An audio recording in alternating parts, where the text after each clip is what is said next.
Studios میں میرے ساتھ موجود ہیں ارون رشید صاحب اور تشریف فرمائے میرے ساتھ عدنان عادل صاحب. اور ہمارے سیگمنٹ کا نام ہے جہاں نما.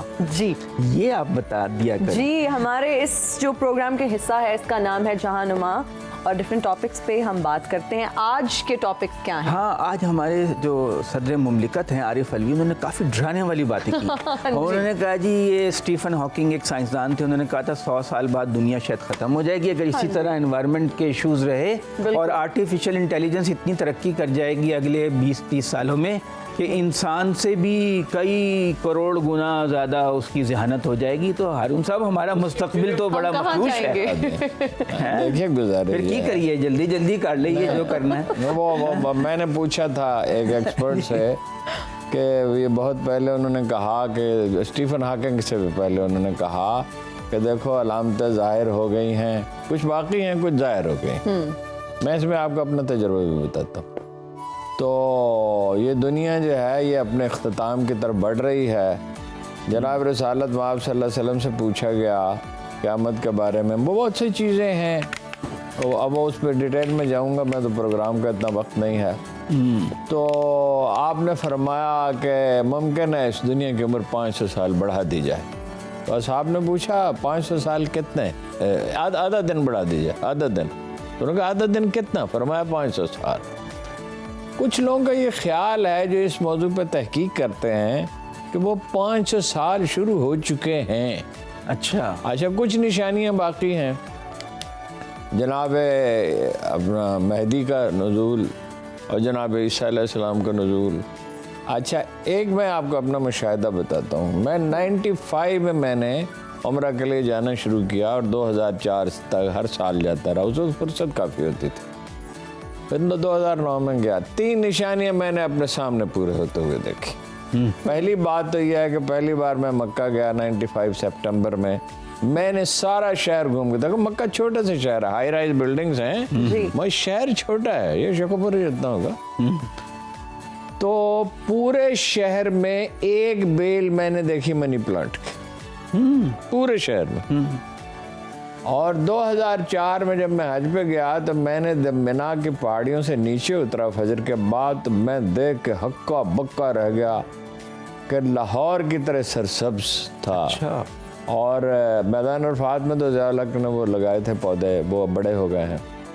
اچھا دوسرا, میں شارع خالد بن ولید پہ ایک دفعہ ٹھہرا ہوا تھا جو قریب ہی ہے حرم پاک کے. تو میں نے دیکھا کہ وہ پہاڑ کو کھود رہے ہیں نیچے اس کی جڑوں تک. پہاڑ کے نیچے جڑیں ہوتی ہیں نا, اوپر ہی جتنا پہاڑ ہوتا ہے تو نیچے بھی کچھ ہوتا ہے, تو ظاہر اسی کی بنیاد پہ قائم رہتا ہے نا, جس کی وجہ سے زمین ہلتی نہیں ہے, ورنہ یہ زمین ہلتی رہتی تھی. تو میں نے کہا کھود کیوں رہے ہیں. میرا خیال ہے میں نے اس وقت تک وہ حدیث پڑھ لی تھی, شاید نہیں پڑھی تھی, بہرحال بعد میں پڑھی ہے. تو انہوں نے کہا 3 تہہ خانے بنانے زمین بڑی قیمتی ہے. اچھا, پارکنگ کے لیے بھی, رہائش کے لیے بھی. تو پھر مجھے خیال آیا کہ رسالت مآب نے کہا تھا کہ مکہ کے پہاڑ کھود دیے جائیں گے. پہاڑ کاٹے جاتے ہیں, کھودے تو کبھی نہیں گئے. یہ مکہ میں ہی ہو, مکہ کے پرٹیکولرلی کا. پھر آپ نے فرمایا کہ جو ہیں ننگے پاؤں والے عالیشان عمارتیں. عالیشان عمارتیں ننگے پاؤں والا آدمی کیسے بنا سکتا ہے؟ وہ ہمارے ایک جاننے والے نے بتایا, میرا مالک مان کرایہ لینے کے لیے تو اس کے پاؤں ننگے تھے ڈیزرٹ سے, وہ ننگے پاؤں رہتے ہیں. بدو جو ہیں انہوں نے عالیشان عمارتیں بنا لی. اچھا اسی طرح میں وہ وہاں سے مدینہ منورہ سے غالباً یہ 2004 کی بات ہے, 2003 کی بات ہوگی شاید, وہ میں اپنا سوچا کہ میدان بدر سے ہوتے ہوئے جائیں. تو یہ مکہ جو آپ نے فرمایا عرب سرسبز ہو جائے گا, تو وہ میں نے سوچا وہاں سے میدان بدر سے ہوتے ہوئے جائیں. جب میں وہاں پہنچا راستے میں, آپ جائیں اگر شارع ہجرت پر تو آپ کو بہت سی برباد بستیاں نظر آئیں گی, چھوٹی چھوٹی 10-12-15 کچے مکان ہیں, اور وہ جو پانی نہیں رہا, کنویں میں پانی ختم ہو گیا تو وہ لوگ چلے گئے. ایک ٹیوب ویل وہاں چل رہا تھا, میں حیرت زدہ رہ گیا, جیسے سرگودا میں چل رہا, جیسے سائیوال میں چل رہا. ٹھیک ہے, اتنا پانی. تو مجھے پہلا خیال تو یہ آیا کہ آپ کے قدم پڑے تھے یہاں, تو یہ کیا عجب ہے کہ اس کی برکت ہو. تو وہ اتنے میں دیکھا کہ وہ گاڑیاں دھونے والے, ظاہر ہے ہم گاڑی پہ ہاں کار پہ تھے, تو ٹیکسی پہ تو وہ اپنا گاڑیاں دھونے والے لڑکے بالٹیاں لیے گھوم رہے ہیں. تو سڈنلی مجھے خیال ہے کہ یہاں تو ایک شہر ہونا چاہیے, اگر اتنا پانی ہے بستی وہی ہوتی ہے جہاں خاص طور پہ صحرائی علاقے میں. پتہ چلا شہر آباد ہو چکا میدان بدر کے ساتھ. اوکے, یعنی کچھ فاصلے پہ تھا, اس کا مطلب وہاں الگ پانی تھا. اس ٹیوب ویل کا پانی تو وہاں نہیں لے جایا جا رہا تھا, ایسی کوئی علامت نہیں تھی. تو یہ کہا جاتا ہے, یہ اس پہ پروفیسر احمد رفیق اختر صاحب نے بہت کام کیا. وہ کہتے ہیں کہ کو بہت زمانہ نہیں ہے باقی, یعنی ایک محتاط اندازہ یہ ہے کہ 200-250 سال ہے. اسٹیفن ہاکنگ نے کہا 100 سال ہے. اسٹیفن ہاکنگ بہت بڑا سائنسدان تھا, مگر ضروری نہیں اس کی ہر بات حتمی ہو. کہہ رہے ہیں آرٹیفیشیل انٹیلیجنس 20-25 سالوں اب یہ مسئلہ ہے, یہ بھی اس پہ بھی کافی لوگوں سے میری بات ہوئی ہے. وہ کہتے ہیں کہ کمپیوٹر اس قابل ہو جائے گا, لیکن ہمارے پاس جو ذہانت ہے وہ بھی آرٹیفیشیل ہے. وہ اس لیے آرٹیفیشیل اللہ نے دی ہے. جی جی. اور یہ فرمایا کہ حدیث قدسی میں ہے کہ میں نے جب اللہ نے انسان کو عقل عطا کی تو اس سے کہا چل پھر کے دکھا. ہیں جی, پر میرا خیال ہے اس سے مراد یہ پرفارم کرو, علماء بہتر بتا سکتے ہیں. پھر اس پہ ناز فرمایا. اللہ تعالیٰ نے تو کسی چیز پہ کبھی ناز نہیں فرمایا. یعنی یہ میں ایسی چیز پیدا کی ہے جو اس قدر حیران کن ہے. اور کہا کہ آج کے بعد جو کسی کو دوں گا وہ تیرے تو پھیل دوں گا, اور جو کسی سے لوں گا تیری وجہ سے لوں گا. یعنی حماقت کرے گا انسان تو نقصان اٹھائے گا. تو قرآن مجید بھی کہتا ہے کہ جو چیز زندہ رہتی ہے وہ دلیل سے زندہ رہتی ہے, اور جو چیز ہلاک ہوتی ہے وہ دلیل سے ہلاک ہوتی ہے. اب دلیل تو سامنے ہے. دو باتیں, ایک بات موسمیاتی تبدیلیاں ہیں. 80 سال کا لوگ کہہ رہے ہیں, میرے خیال سے کم عرصہ ہے, کیونکہ میں نے بھی ایک زمانے میں اس پہ کام کیا کہ پاکستان میں گلیشیئر میلٹ ہو جائیں گے. تو آپ اندازہ لگائیں دریائے سندھ تو گیا, نتیجہ اس کا کیا ہوگا. تو دوسرا یہ ہے کہ اپنا یہ موسمیاتی تبدیلیاں اور آرٹیفیشیل انٹیلیجنس. انسان ڈر رہا ہے کمپیوٹر کو دیتے ہوئے کہ وہ اس پہ فلمیں بنی ہیں بہت ساری, غالب آ جائے گی, وہ غالب آ جائے گا تو وہ آپ کے احکامات نہیں مانے گا. بالکل. اب وہ تو خود فیصلہ کرے گا نا پھر. تو ایک بات یہ ہے کہ بہت پہلے پروفیسر صاحب نے, ابھی وہ تجربہ کامیاب نہیں ہوا تھا, مجھے یاد پڑتا ہے سیالکوٹ میں ایک تقریر کرتے ہوئے کہا اگر کلوننگ کا تجربہ کامیاب ہو گیا, ہو تو یہ تھیوری تھی, نہیں ابھی نہیں ہوا تھا نا, میں تب کی بات کر رہا ہوں. وہ ڈولی جب بنی اس سے پہلے انہوں نے کہا, اور اگر اسے پولیٹیکلی استعمال کیا ہے تو یہ دجال کا ظہور. یعنی اس کو تو اگر مفید و پازیٹیولی استعمال کیا جاتا ہے پھر تو ٹھیک ہے, مگر یہ کہ چیزوں کو منفی طور پہ بھی استعمال کیا جاتا ہے نا. یہ اگر آرٹیفیشیل انٹیلیجنس آ گئی, روبوٹکس, تو ایتھے تے روبوٹ بیٹھیں گے تو تہاڈا تے میرا کی بنے گا. دنیا رہے. لیکن ابھی بہت ابھی اسٹیفن ہاکنگ کی بات اس لیے درست نہیں ہے. عارف علوی صاحب نے کوٹ تو اسے کر دیا, بس وہ تقریریں بھی تو سیکرٹری لکھتے ہیں نا, عارف صاحب نے تو خود تھوڑی لکھی ہوگی, وہ غلام اسحاق خان تھوڑی ہیں. عارف انٹیلیجنٹ آدمی ہے, بہت ڈاکٹر ہیں. ہاں اتنا انٹیلیجنٹ, وہ کوئی حد ہی نہیں. وہ آپ نے بکس بھی پڑھتے ہیں, انہوں نے سیپینز کا حوالہ دیا جو ہریری کی بڑی مشہور کتاب ہے. اچھا خیر, بہرحال اب آپ اس میں مجھے الجھانے کی جتنی مرضی کوشش کریں, میں اس میں نہیں لکھتا. لیکن دیکھیے سائنس ہمارے لیے انکشافات کرتی ہے, اس پہ غور کرنا چاہیے. جی جی. سائنس میں اور الہامی ہدایت میں کوئی تصادم نہیں ہے. سائنس صرف چیزوں کو ڈسکور کرتی ہے. مثلاً ٹائم نے ایک سٹوری چھاپی 25-30 برس پہلے, دا ایکسپینڈنگ یونیورس, شاید اس سے بھی پہلے, ایکسپینڈنگ یونیورس آف آئنسٹائن. مطلب قرآن میں لکھا ہوا ہے ان حال موسون, ہم نے اس کائنات کو وسعت پذیر رکھا ہے. تو وہ انکشاف کرتی ہے, لیکن جو ضروری نہیں ہے کہ اس کی ہر تھیوری صحیح ہو. وہ بعد میں اس میں تبدیلیاں ہو جاتی ہیں. آپ کو پتہ ہے آئنسٹائن جیسے آدمی پہ اعتراضات ہوئے, اس کی جو تھیوری ہے بنیادی, اس پہ اتنی جلدی نہیں دنیا ختم ہو رہی. مطلب پروگرام ہمارا ہو جائے گا نا. آپ کا پروگرام کیا, ابھی تو میرا خیال کم از کم 2-2.5 صدیاں تو باقی ہیں. ماہرین جو کہتے ہیں, ظاہر ہے ہم تو اس پہ حتمی رہے. چلیں, آپ کا مستقبل محفوظ ہے. مجھے بہت خوشی ہوئی ہے سن کر. البتہ اگر آپ کی عمر 300 برس ہو تو پھر اندیشہ ہو سکتا ہے. پھر آپ طارق عزیز کی طرح شو کیا کریں گے. دیکھتی آنکھوں سنتے سنتے کانوں. اچھا آگے چلیں. اچھا ہارون صاحب، اب یہ آپ نے ایک بڑی پکچر کاسمک وہ تو آپ نے بیان کر دی، لیکن ہمارا جو دماغ پھنسا رہتا ہے نا سیاست میں ہی پھنسا رہتا ہے. ہاں ٹھیک نواز شریف آئیں گے نہیں آئیں گے، کب آئیں گے، الیکشن جب آدمی دلدل میں فضل الرحمان کی ملاقات جب ہو آدمی گئی. دلدل میں پھنس جائے تو پھر دلدل میں ہی پھنسا. ہاں تو ہم تو بس سیاست میں ہی مزہ لیتے ہیں زیادہ، آپ کو پتہ ہی ہے. پھر کچھ بتائیں نا کیا ہو رہا ہے، نواز شریف آئیں گے نہیں آئیں گے، الیکشن ہوں گے نہیں ہوں گے؟ نواز شریف آئیں گے. اچھا. اور جاوید لطیف صاحب بتا چکے ہیں کہ وہ کیسے آئیں گے. وہ کہتے ہیں کہ سب لوگ ان سے معافی مانگیں، ان کے لیے ریڈ کارپٹ بچھائیں. جاوید لطیف از اے ٹیپ ریکارڈر.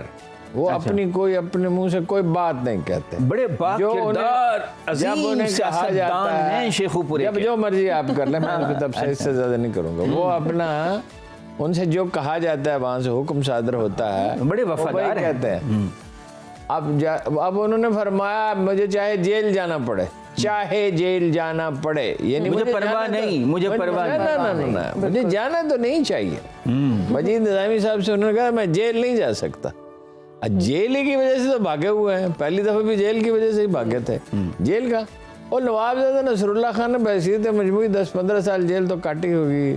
سید ابوالعلا مودودی نے، میاں طفیل احمد نے، ایئر مارشل اظہر خان ہے. یہ کون ہے ہمارے سیاستدانوں میں سے جس نے جیل نہیں کاٹی؟ عبد الولی خان ہے، ہاں جی، آغا شوری کاشمیری. اب لوگوں نے جیلوں میں تو لوگ جاتے رہے. یہ ایک نیا سیاستدانوں کا طبقہ ہے جس کے وہ اکبر اللہ آبادی نے کہا کہ غم تو لیڈر ہیں کو بہت ہیں مگر آرام کے ساتھ قوم کے غم میں ڈنر کھاتے ہیں حکام کے ساتھ. یہ وہ لیڈر ہیں نا کہ کوئی زحمت نہ ہو، زندگی ان کے لیے پکنک ہے. ایک جیل میں اور بھی لیڈر ہیں، پرویز الہی، انہیں نکالنے کی بڑی کوشش کر رہے ہیں. چودھری شجاعت الہی، چودھری شجاعت حسین. ہاں مگر وہ تیار نہیں، وہ تیار نہیں ہیں. مسئلہ یہ ہے، دیکھو اس میں جو مسئلہ ہے نا اصل وہ یہ ہے کہ مونس الہی نہیں مانتا. مونس الہی اپنا مستقبل تحریک انصاف میں دیکھتا ہے. اچھا. تمام نوجوانوں کی طرح وہ بھی عمران خان کے شہر میں گرفتار ہے. لیکن باپ ان کے بھگت رہے ہیں، بوڑھے عمر ان کو بھگت رہے ہیں، بڑی ہمت دکھائی ہے. اس پہ مجھے حیرت ہے چودھری پرویز الہی پہ جتنی ہمت دکھائی ہے اس سے زیادہ شاہ محمود پہ حیرت ہے کہ ابھی تک وہ ان کے ہاتھ نہیں لگ رہا. ہاں تو لیکن یہ کہ کچھ پی ٹی آئی کے اندر سے خبریں آ رہی ہیں کہ عثمان بزدار جو چھوڑ گئے تھے اب وہ کہہ رہے ہیں مجھے تحریک استحکام پاکستان میں لے لو، میں آئی پی پی میں جانا چاہتا ہوں. اور مگر ان پہ 9 ارب روپے کے ناجائز اثاثے بنانے کا کیس ہے. وہ کہہ رہے ہیں آپ ریسٹ نہ کریں، اریسٹ ہوں. بات یہ ہے حضور کہ جس دن اس کو بنایا تھا آپ کو یاد ہوگا اسی دن اس کا سارا کچا چٹھا میں نے بیان کیا تھا.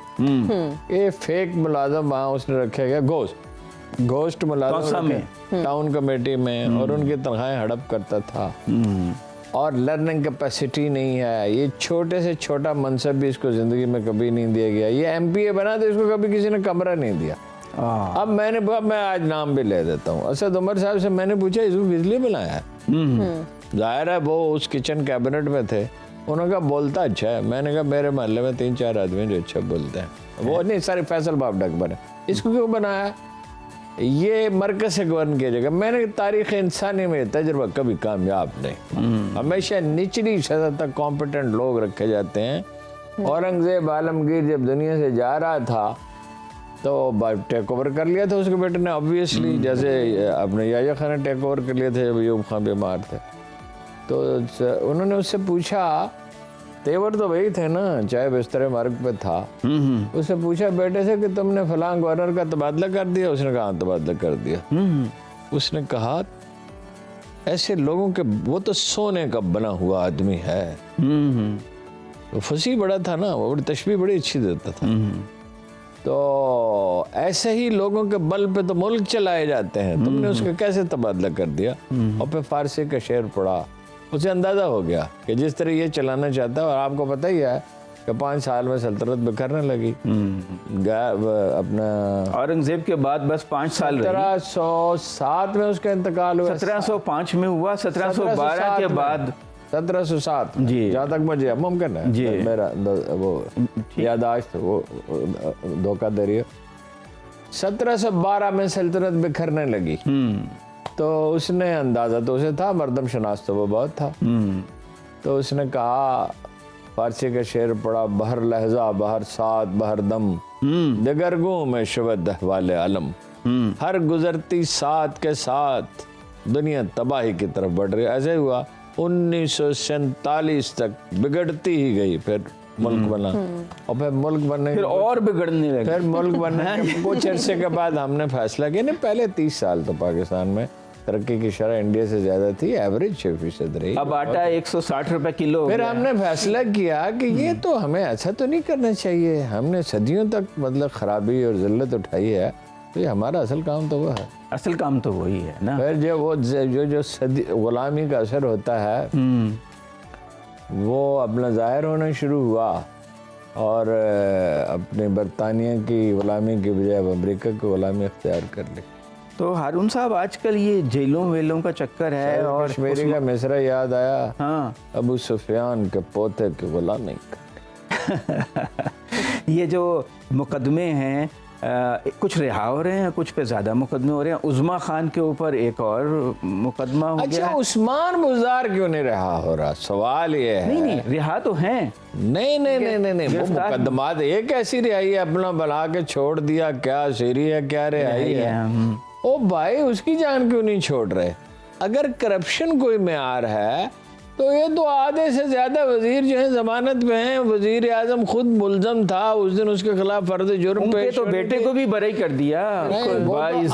اس وقت دریا بہ رہا ہے نا، بارش عدل و انصاف کا بول بالا ہو رہا ہے. بول بالا ایسے فیصلے ہو رہے ہیں کہ تاریخ وہ کہتے ہیں جنہوں نے مقدمہ بنایا ان کا احتساب کیا جائے. 16 ارب کی منی لانڈرنگ. وہ ایک ہماری بھتیجی ہیں، یعنی ہمارے ایک دوست کی صاحبزادی ہیں، وہ ریلوے میں تھیں، تو ان سے وہ کہا ریلوے کے وزیر نے، وہ این پی کے جو وزیر تھے غلام احمد بلور نے کہا یہ 200 آدمیوں کے فہرست ہے، ان کو رکھ لیں، کوئی جاب سے ریلوے میں نکلے.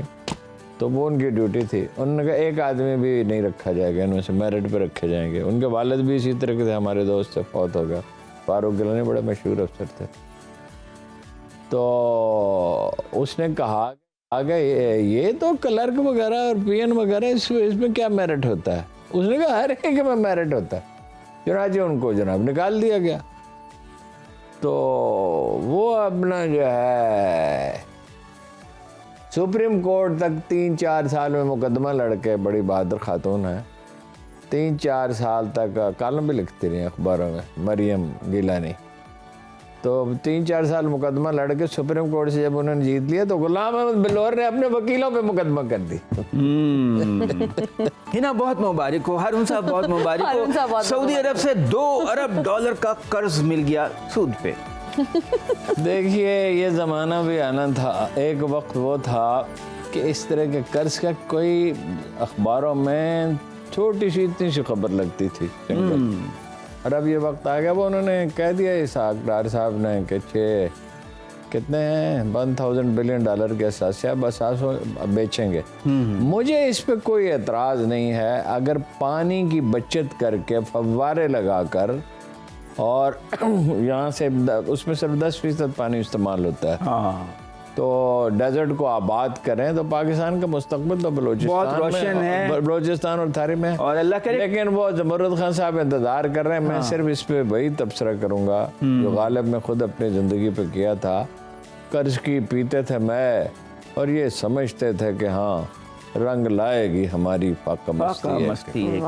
اگر آپ غیر جانبدار اور بے لاگ تجزیے اور تبصرے میں دلچسپی رکھتے ہیں تو ابھی سنو نیوز کا YouTube چینل سبسکرائب کریں اور بیل آئیکن پر کلک کریں.